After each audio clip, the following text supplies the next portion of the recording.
bersama katakan amin. Puji Tuhan. Terima kasih buat teman-teman yang sudah melayani pagi hari ini lewat pelayanan praise and worship.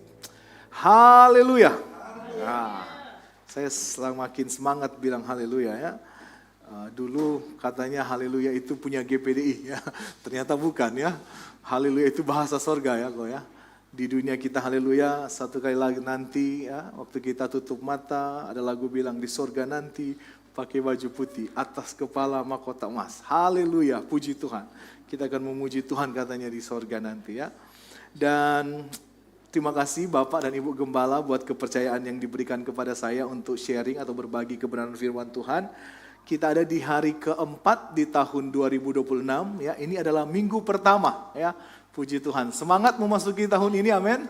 Harus semangat ya. Ya, mungkin persoalan ada, masalah ada, tantangan ada, tapi percayalah Tuhan adalah kekuatan dalam kehidupan kita. Ya, sekalipun saya baca kemarin saya agak ketawa ada yang gereja kita ini ada yang bikin status, dia bilang begini. Wah, tidak terasa 365 hari lagi kita akan memasuki tahun 2027 katanya. Tidak terasa katanya. Saya ketawa juga tapi dalam hati saya betul juga ya. Waktu ini bergulir begitu cepat ya. Baru hari Minggu sudah minggu lagi ya. Baru 1 Januari sepertinya 2025 sekarang sudah 4 Januari 2026. Cepat sekali waktu ini berjalan ya. Waktu terus berganti ya. Sampai hari ini ada yang ulang tahun jemaat kita ya, Bapak Nevi ya. Saya merenung, saya baca satu tulisan menarik, dia bilang begini. Waktu kita ulang tahun, setiap tahun kan kita ulang tahun ya. Waktu kita ulang tahun secara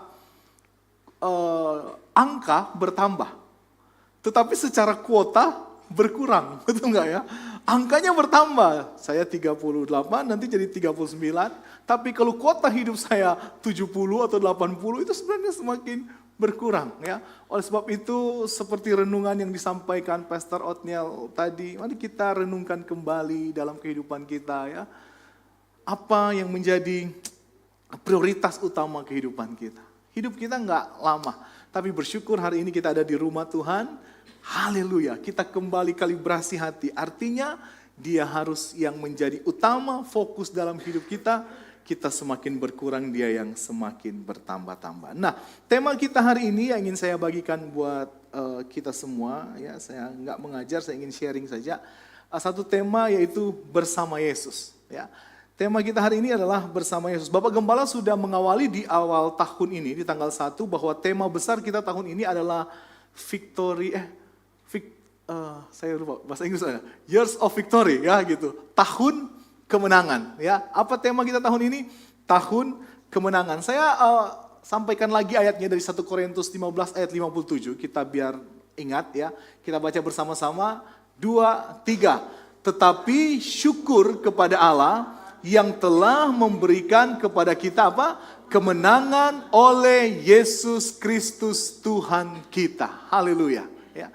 Jadi kemenangan kita diberikan bukan tergantung kepada kekuatan, kehebatan, kemampuan kita, tapi kita harus percaya benar-benar dalam hati kita bahwa kemenangan kita itu berkat anugerah kasih karunia yang diberikan oleh Yesus Kristus Tuhan kita.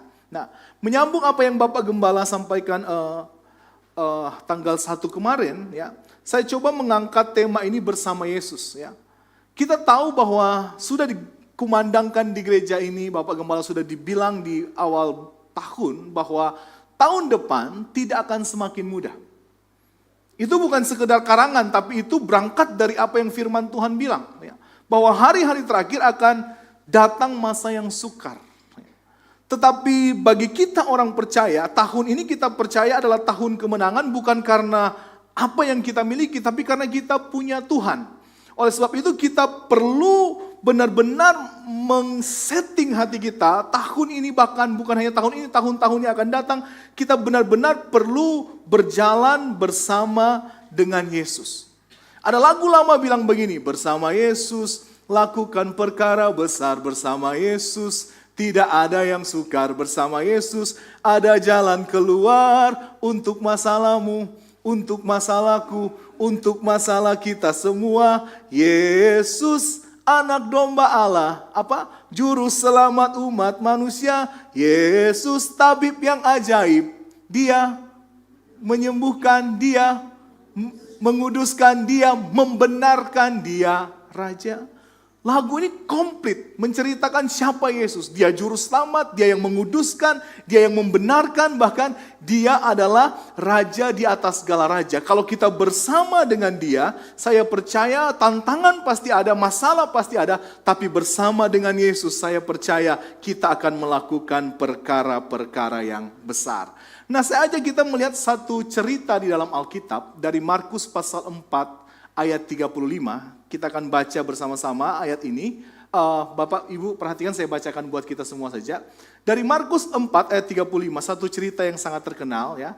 Saya bacakan buat kita semua. Pada hari itu, waktu hari sudah petang, Yesus berkata kepada mereka, marilah kita bertolak ke seberang. Mereka meninggalkan orang banyak itu lalu bertolak dan membawa Yesus beserta dengan mereka dalam perahu di mana Yesus telah duduk dan perahu-perahu lain juga menyertai dia. Lalu mengamuklah taufan yang sangat dahsyat dan ombak menyembur masuk ke dalam perahu sehingga perahu itu mulai penuh dengan air. Pada waktu itu Yesus sedang tidur di buritan di sebuah tilam, maka murid-muridnya membangunkan dia dan berkata kepadanya, "Guru, engkau tidak peduli kalau kita binasa?" Ia pun bangun menghardik angin itu dan berkata kepada danau itu, "Diam, tenanglah." Lalu angin itu reda dan danau itu menjadi teduh sekali. Lalu ia berkata kepada mereka, "Mengapa kamu begitu takut? Mengapa kamu tidak percaya?" Ayat 41. Mereka menjadi sangat takut dan berkata seorang kepada yang lain, "Siapa gerangan orang ini sehingga angin dan danau pun taat kepadanya?" Ya. Kisah yang sangat terkenal. Bapak Ibu yang lulusan sekolah minggu pasti tahu cerita ini, atau guru-guru sekolah minggu tahu cerita ini ya. Karena biasanya kalau guru sekolah minggu kehabisan cerita, pilihannya cuma Yunus di perut ikan, kalau enggak Sakius naik pohon. Salah satunya ini, Yesus tidur di buritan, adik-adik. Jadi saya sudah sering dengar khotbah ini ya. Dari kecil kalau guru-guru saya datang, Yesus tidur di buritan. Jadi sudah sering kita dengar ya. Bahkan ada banyak pendeta khotbahkan bagian ini, ada banyak kali kita mungkin baca ayat ini. Nah, menjadi masalahnya, orang Indonesia saya baca begini, kalau sudah terbiasa, kehilangan apa yang disebut dengan kritisnya. Ya. Kita kadang-kadang mendengar sesuatu, melihat sesuatu, baca sesuatu, karena saking sering baca, kita kehilangan esensi. Kita sudah nggak terlalu memperhatikan. Contoh sederhana katanya. Coba ingat waktu kita dulu kecil, bahkan sampai saya sekarang, kalau anak mau tidur, ada lagu yang kita sering nyanyikan kan. Nina Bobo. Oh Nina Bobo. Nah ada yang bilang, anak-anak banyak yang kehilangan jati diri. Pagi namanya Alex, tapi kalau malam mau tidur jadi Nina katanya. Ya, tapi kita nyanyikan terus kan. Ada lagu lagi yang begini, menanam jagung di kebun kita. Ada yang salah nggak lagu ini? Cangkul, cangkul, cangkul yang dalam. Ya.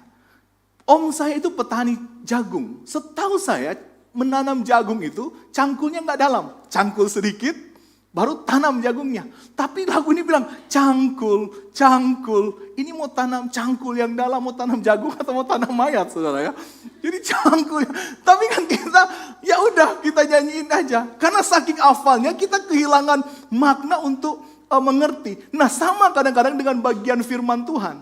Karena saking hafalnya, saking sering kita dengar, kita kadang-kadang melewatkan bagian-bagian penting. Makanya kita harus kembali ke firman Tuhan. Firman Tuhan itu bisa hidup ketika ada Roh Kudus bekerja dalam kehidupan kita.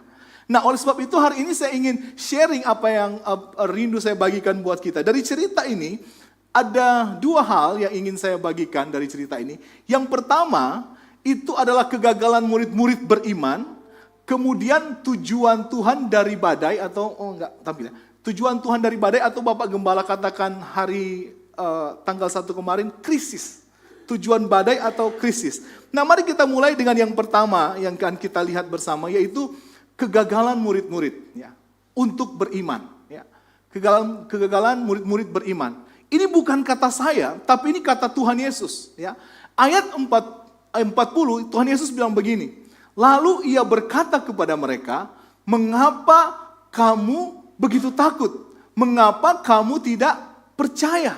Murid-murid sudah ikut Tuhan, dipanggil jadi pelayan Tuhan. Lihat Yesus bikin mujizat, dengar pengajaran Yesus yang luar biasa. Tapi ketika mereka bertemu berpapasan dengan badai, iman mereka rontok juga, saudara. Yesus menemukan bahwa mereka gagal beriman. Tuhan bilang, mengapa kamu begitu takut? Mengapa kamu gak percaya? Di sini saya menemukan, saya mengerti betul bahwa sehebat-hebatnya murid-murid pada waktu itu, yang namanya murid-murid juga, mereka itu manusia yang tidak sempurna. Sama seperti kita, murid-murid juga nggak sempurna. Ya. Murid-murid orang-orang yang nggak sempurna, bahkan kalau saudara baca cerita murid-murid, banyak dari mereka yang datang dari latar belakang nelayan. Ya. Simon, Petrus, Andreas, Yakobus, Yohanes, mereka itu nelayan, bukan ahli agama. Nelayan itu konon dikatakan orang-orang yang pendidikannya tidak terlalu pintar. Mereka bukan orang kaya, bukan tokoh agama, bukan soko guru. Tetapi kenapa mereka dipilih Tuhan untuk jadi murid-murid Tuhan, bukan orang-orang yang sempurna? Saya mengerti, inilah yang disebut dengan kasih karunia. Murid-murid bukan orang sempurna, ya. Bahkan dalam skuad Tuhan Yesus, dalam murid Tuhan Yesus, ada dua orang yang sebenarnya berselisih paham. Itu namanya siapa? Matius si pemungut cukai dan Simon orang Selot. Pemungut cukai ini dituduh membelot dari Yahudi, sementara Simon orang Selot, dia itu membela Yahudi habis-habisan, Yahudi garis keras. Dia kalau ketemu Matius, kalau belum kenal Yesus, dia bisa bunuh si Matius. Saking dia benci sekali sama yang namanya pemungut cukai. Artinya saya melihat begini, saudara. Apa yang tidak mungkin dilihat manusia untuk dipakai oleh Tuhan masuk dalam rencananya yang ajaib, yang dahsyat dan luar biasa, itu sangat mungkin ketika kasih karunia bekerja dalam kehidupan orang-orang itu. Jadi nggak ada bahasa, nggak mungkin kamu jadi hamba Tuhan. Ya. Mungkin ada bahasa, lihat potongan, nggak ada potongan kamu jadi hamba Tuhan. Ya. Kita jangankan jahitan, potongannya juga nggak ada potongan hamba Tuhan kita. Kita bisa melayani Tuhan, bahkan kita bisa ada di tempat ini, bersyukur kita diselamatkan. Itu semua murni karena kasih karunia Tuhan. Saya baru cerita dengan Bapak Gembala beberapa waktu lalu, kaget juga saya ya. Ada jemaat kita yang mantan anak pang, yang menikah di tempat ini. Kita nikahkan, ya siapa? Berkat, namanya berkat. Sekarang jadi apa? Hamba Tuhan, melayani Tuhan. Kalau mau lihat potongan, nggak ada potongan. Jangankan dia, kita semua ini kami hamba Tuhan melihat potongan, gak ada potongan. Tapi kalau kita dipanggil masuk dalam rencana Allah, diberi kepercayaan untuk melayani, itu bukan karena hebat, kuat, gagah kita, tapi karena kasih karunia Tuhan. Kalau saudara mau mengerti ini, saya kutip seorang hamba Tuhan pernah berkata begini. Hamba Tuhannya ini namanya Paulus, saudara. Rasul Paulus bilang begini, 1 Korintus 5 ayat 15 ayat 9. Karena aku adalah yang paling hina dari semua rasul, bahkan tidak layak disebut rasul, sebab aku telah menganiaya jemaat Allah. Tetapi karena kasih karunia Allah, aku adalah sebagaimana aku ada sekarang. Dan kasih karunia yang dianugerahkannya kepadaku tidak sia-sia, melainkan sebaliknya, aku telah bekerja lebih keras daripada mereka semua, tetapi bukannya aku, melainkan kasih karunia Allah yang menyertai aku. Tidak tunggu sempurna buat Tuhan pakai kehidupan kita. Apapun keadaan kita hari ini, makanya tagline kita, datang saja apa adanya. Di dalam kasih karunia Tuhan, hidup kita dibaharui, kita dipakai menjadi alat kemuliaan Tuhan. Tema yang diusung oleh PGI tahun ini adalah, dalam Natal, Allah hadir untuk menyelamatkan keluarga. Dan saudara lihat silsilah dari keluarga Yesus, ya, Bapak Gembala juga sudah sampaikan. Saudara cek, ya, dari silsilah Yesus Kristus, saudara lihat ada 42 generasi. 12 generasi dari Abraham sampai kepada Daud, 12 generasi dari Daud sampai ke pembuangan Babel, 12 generasi dari pembuangan Babel sampai kepada Yesus. Siapa orang sempurna di situ? Gak ada. Saya sebutkan satu nama, Daud. Saudara tahu Daud? Apa dia sempurna? Enggak. Waktu dia belum di dalam kerajaan, waktu dia masih di padang gurun, dia memang seorang yang luar biasa. Ya. Apa-apa bikin mazmur, tapi waktu dia ada di singgasana kerajaan, arogan dia. Saudara tahu? Dia ambil istri orang, siapa namanya? Betsheba. Ya. Tidur dengan istri orang, tidak sampai di situ. Dia bunuh suaminya, saudara.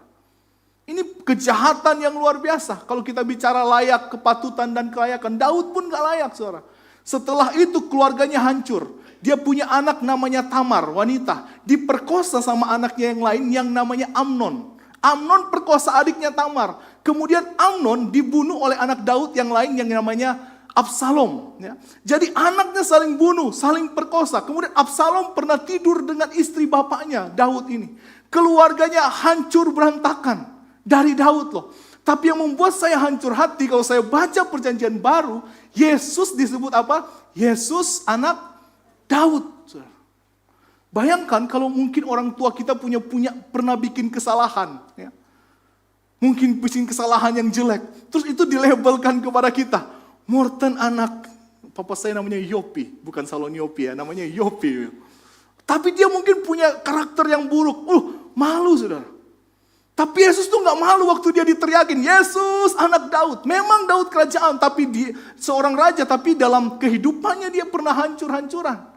Nah, saya mengerti bahwa waktu kasih karunia dilepaskan, orang-orang yang sebenarnya gak masuk hitungan, ketika kasih karunia bekerja, kita dilayakkan dan dimampukan untuk melayani raja di atas segala raja.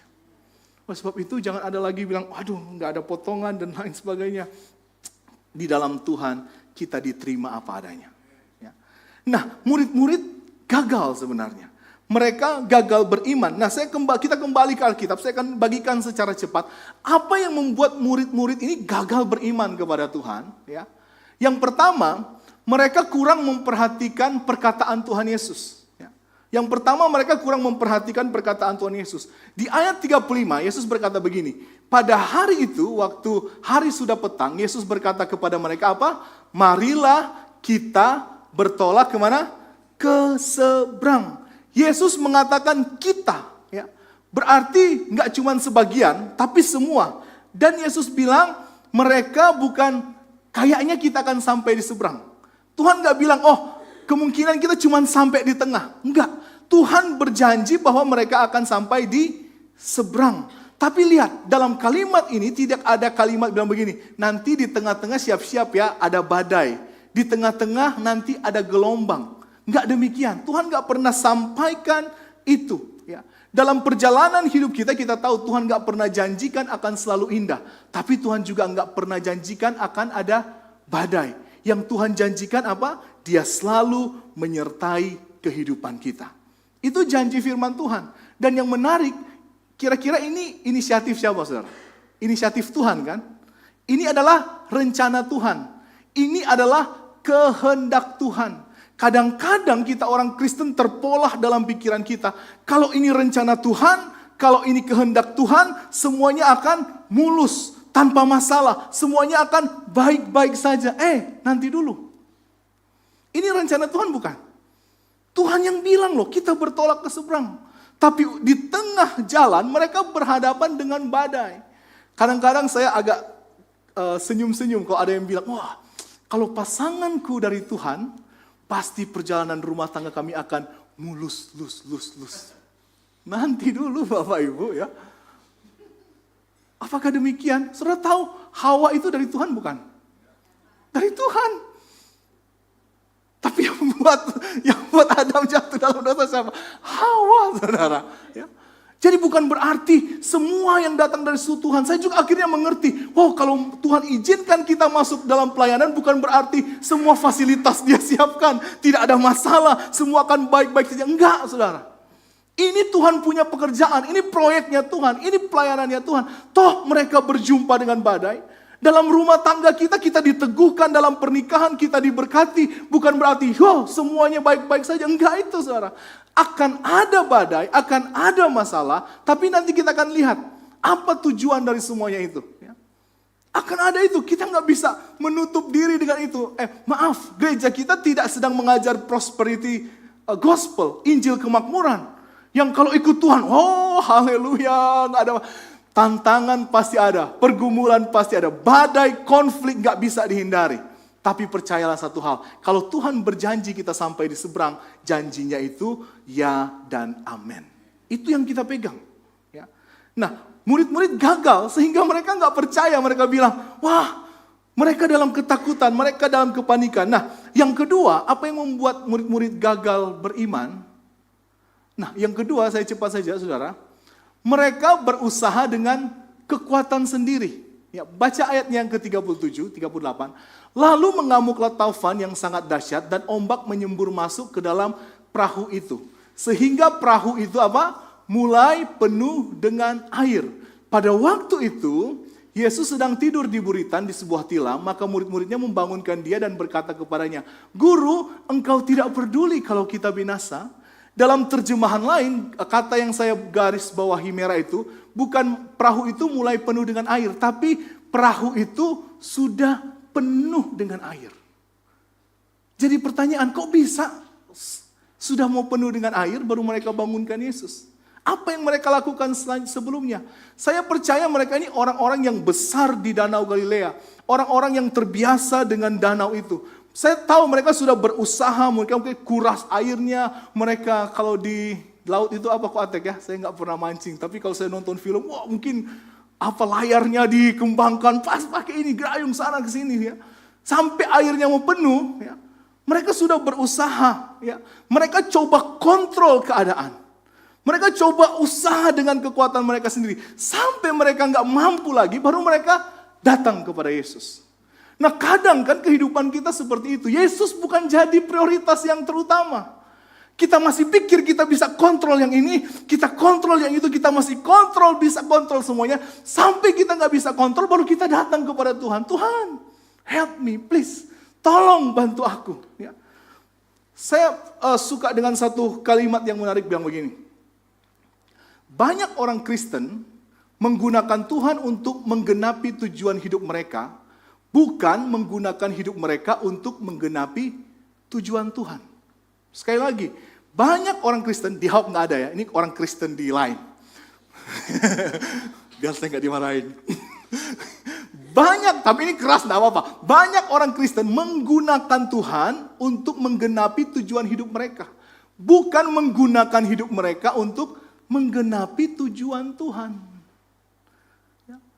Kadang-kadang kan kita cuma perlu Tuhan aja baru kita cari Tuhan. Kalau kita merasa kita masih bisa, oh ini masih bisa, masih domenku, masih bagian, wah aku kerja, dan lain sebagainya. Kita lupa libatkan Tuhan, kita lupa taruh Tuhan dalam hidup kita. Nah makanya saya gambarkan ini dengan ban reserve, saudara. Kadang-kadang Tuhan tuh kayak ban reserve, giliran butuh baru kita cari tuh. Giliran perlu baru kita cari, wah waktu sehat, bugar, kerja, wah kerja, giliran sakit baru kita datang. Bilurnya. Hei dia, kan kita begitu, kita harus jujur ya. Waktu kita, saya kutip pengajar-pengajar full gospel atau Injil sepenuh, Injil apa kok, berpusat pada Injil ya. Gospel Center, salah satunya yang punya nama Tommy Keller. Dia bilang begini, Timothy Keller, salah satu cara untuk menguji apakah ada berhala di hati kita, jadi pada waktu kita punya masalah, nama siapa pertama yang muncul di pikiran kita. Kita akan tahu tuh, waktu kita kesulitan keuangan, nama siapa kira-kira yang muncul di pikiran kita. Wah, nama siapa? Shopee Pay. Atau nama siapa yang muncul dalam pikiran kita? Waktu ada masalah, siapa? Itu adalah berhala dalam kehidupan kita. Bukan berarti nggak boleh. Tuhan bisa pakai siapa saja untuk menolong kehidupan kita. Saya percaya itu. Tapi pertanyaannya dari hati kita yang terdalam, siapa yang kita andalkan duluan? Siapa yang kita cari duluan? Mari kita coba. Makanya haleluya itu artinya bukan sekedar puji Tuhan ya kok ya. Haleluya itu artinya kita pindahkan semua kemegahan kita, semua kebergantungan kita, semua tempat kita berharapkan waktu kita bilang haleluya, kita sedang pindahkan dan kita berkata semua kekuatanku, kehebatanku, harapanku hanya ada di dalam Yesus Kristus Tuhan. Haleluya makanya. Jangan kita seperti murid-murid nanti sudah susah baru cari Tuhan. Saya percaya Tuhan bisa pakai siapa saja, apa saja untuk menolong kita. Tapi mari kita lihat hati kita. Masihkah Dia yang menjadi penolong yang terutama dalam kehidupan kita? Atau sudah ada yang lain yang mengganti? Nah yang ketiga maksud saya. Apa yang membuat murid-murid gagal untuk beriman? Ya? Yang ketiga adalah mereka punya pikiran yang negatif tentang Tuhan. Yang pertama tadi apa saudara? Mereka gagal mengerti tentang perkataan Yesus. Yang kedua mereka coba andalkan kekuatan mereka. Yang ketiga mereka punya pikiran yang negatif tentang Tuhan. Markus 4 ayat 38 bilang begini. Pada waktu itu Yesus sedang tidur di buritan di sebuah tilam. Maka murid-muridnya membangunkan dia dan berkata kepadanya apa? Guru, engkau tidak peduli kalau kita binasa? Waktu mereka kalut, waktu mereka panik, mereka berusaha sudah nggak bisa, mereka hampir mati, mereka mengambil keputusan yang tepat. Apa?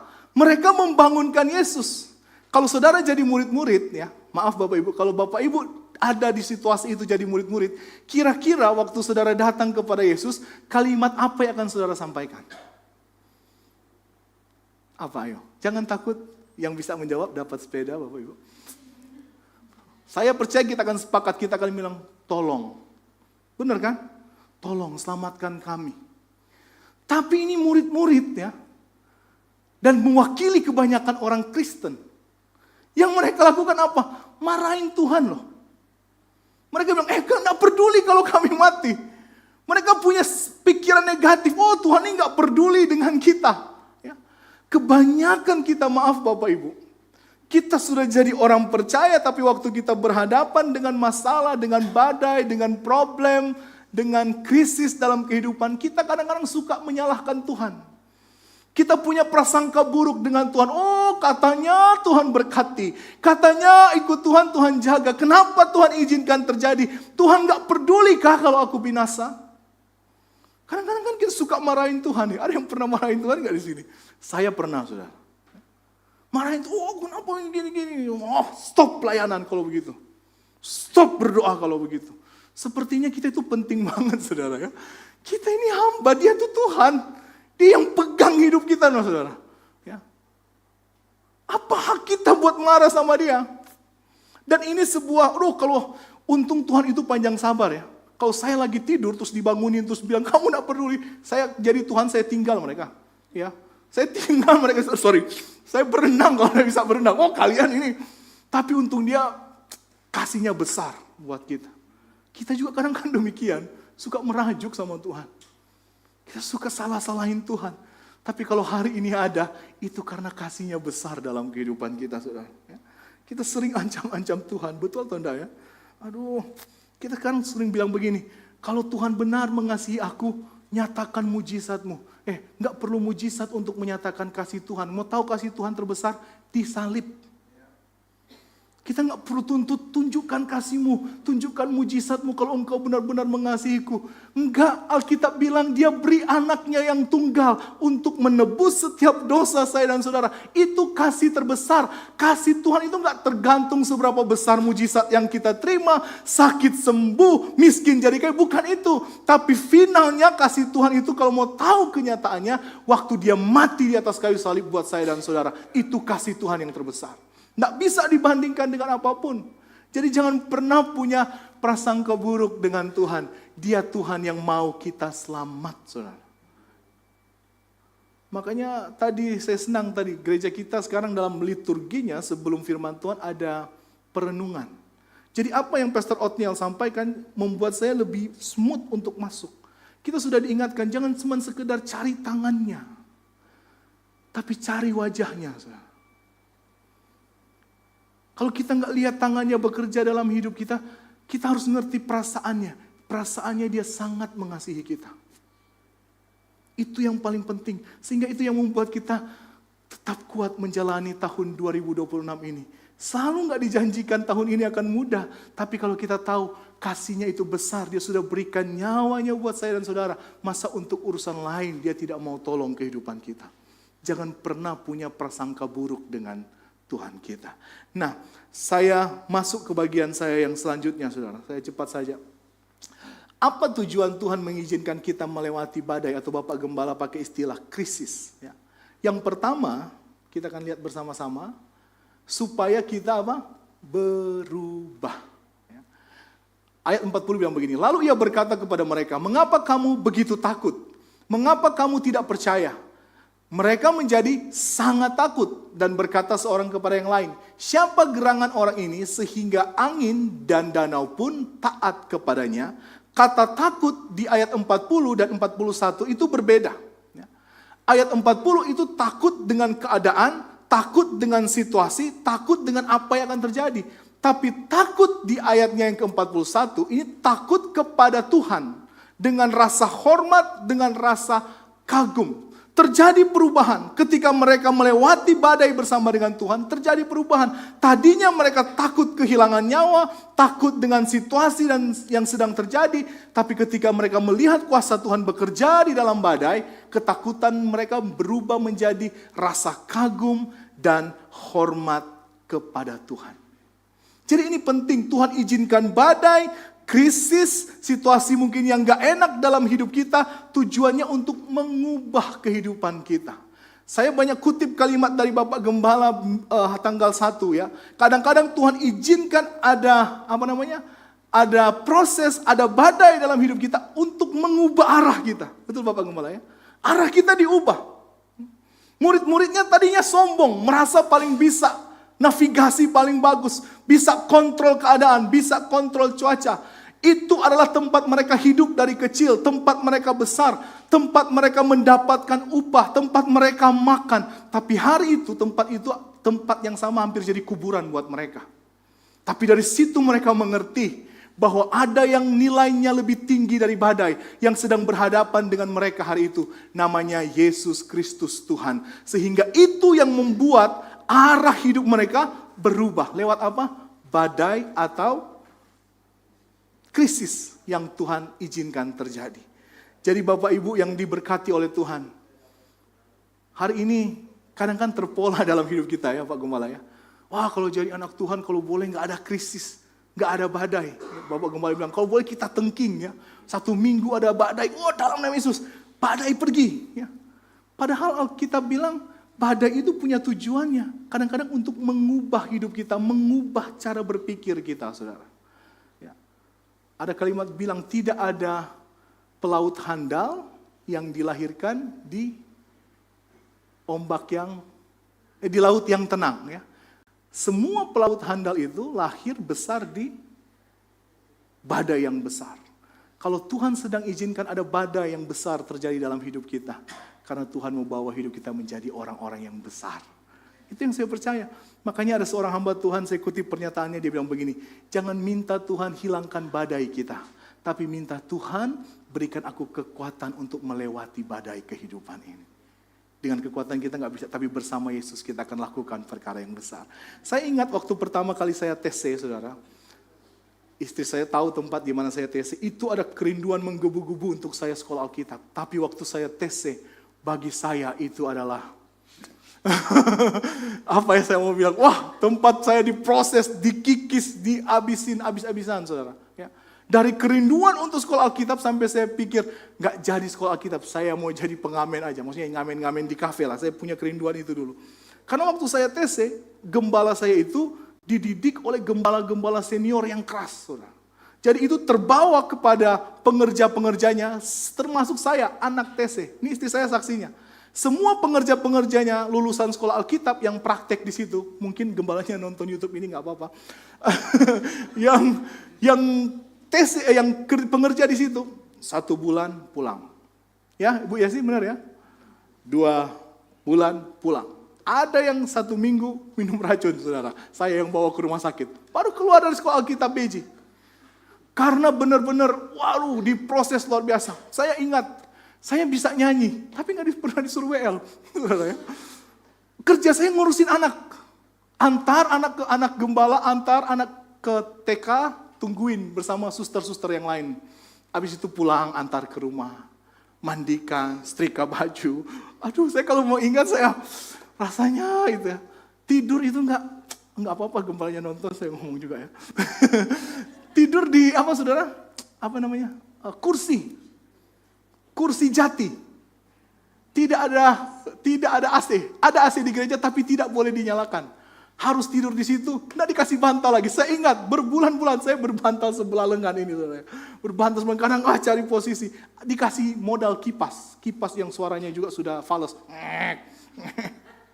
Hari-hari pagi mesti angkat air galon bawa ke lantai 2. Saudara. Wah, bukan jadi pendeta, jadi binaraga malah saudara ya. Berotot saya pikir ini. Tapi itu proses demi proses. Saya mau menyerah waktu itu. Ya. Tapi karena saya tahu karena kasih karunia Tuhan saya bisa lewati proses itu. Sampai saya praktek, selesai sekolah Alkitab, saya praktek di Surabaya, di GPDI Raja Wali. Teman-teman saya mengeluh, saya rasanya, kalian kerja. Saya rasa gampang sekali waktu jadi pengerja, saudara ya. Beston jam 5, saya dulu gembala, waktu saya tesnya, sebelum gembala turun, saya mesti bangun duluan. Ya.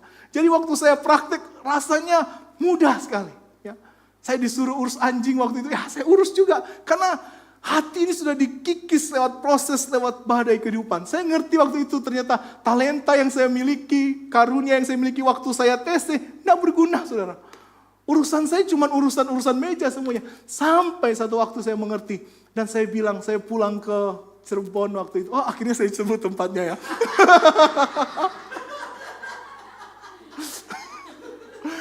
Saya bersaksi di jemaat setelah saya sekolah lagi, saya bilang, terima kasih. Kalau saya nggak ada pernah di tempat ini, saya nggak bisa jadi orang seperti ini. Saya sombong juga, saya arogan. Tapi itulah cara Tuhan. Bapak Gembala bilang cara Tuhan kadang-kadang mengubah arah hidup kita. Ya, kalau Bapak Gembala juga bersaksi ya, saya kemarin sharing dengan Bapak Gembala. Siapa nak kenal Bapak Gembala kita dulu ini ya? Hulk, saudara. Kalau beliau marah, enggak ada. Ya, enggak ada itu. Wah, dia marah aja enggak ngomong, kita takut apalagi ngomong ya. Zaman itu. Tapi sekarang saya berani saksikan juga ya. Banyak berubah. Setelah ada badai, ada krisis, arah kita semua berubah, saudara. Jadi kalau Bapak Ibu hari ini sedang alami badai dalam hidup, ada krisis yang harus kita lewati. Kadang-kadang itu cara yang sedang Tuhan orkestrakan dalam hidup kita untuk mengubah cara pandang, cara hidup kita dan cara bersikap kita. Jangan pernah berprasangka buruk sama Tuhan. Nah, yang terakhir saudara. Yang kedua, kenapa Tuhan izinkan ada badai dalam hidup? Ya, tujuannya supaya kita semakin mengenal Tuhan. Markus 4 ayat 41. Mereka menjadi sangat takut dan berkata seorang kepada yang lain, siapa gerangan orang ini sehingga angin dan danau pun taat kepadanya? Pasal 1 sampai pasal 4 kitab Markus, mereka kenal Yesus sebagai pengajar yang luar biasa. Mereka tahu dia sebagai seorang nabi yang bisa menyembuhkan orang-orang sakit. Tapi pengalaman ini mereka melihat Yesus dari sudut pandang yang berbeda. Dia bukan hanya seorang nabi, dia bukan hanya seorang guru, seorang yang dapat mengajar dengan baik, tapi dia Tuhan yang jadi manusia yang berkuasa atas alam semesta. Dari peristiwa badai ini mereka punya pengenalan yang baru tentang Tuhan. Badai yang Tuhan izinkan, Tuhan sedang ingin memperkenalkan hidupnya dalam kehidupan kita. Saya kutip salah seorang hamba Tuhan pernah bilang begini, kapan kita tahu Yesus adalah sumber damai sejahtera kalau kita nggak pernah sakit hati dan dikecewakan? Kapan kita tahu dia menyediakan yang kita perlu kalau kita nggak pernah kekurangan? Kapan kita tahu dia tabib kalau kita nggak pernah sakit? Kadang-kadang ada badai, ada krisis dalam hidup kita karena Tuhan ingin memperkenalkan pribadinya dalam kehidupan kita. Percayalah, setiap badai ada tujuan. Ya. Setiap badai ada tujuan dalam hidup kita, tetapi persoalannya bukan badainya, tapi dengan siapa kita berjalan. Bukan berapa besar gelombangnya, tapi siapa yang pegang kemudi hidup kita. Ibu Gembala sudah bilang kemarin, siapa yang setir hidup kita hari-hari. Kalau kita kemudikan hidup kita sendiri, 2026 nggak akan lebih mudah. Tapi hari ini mari kita kalibrasi ulang hati kita. Bilang Tuhan, pegang kendali. Biar rencanamu jadi dalam hidupku. Nah, amin hidup kita. Amin. Amin firman Tuhan. Saya maksudnya mau tanya ya, siapa yang pegang kendali dalam hidup kita hari ini? pertanyaan reflektif ya. Siapa yang pegang kendali dalam hidup kita? Nah, ke depan gereja kita akan banyak bicara tentang kembali kepada Injil sepenuhnya.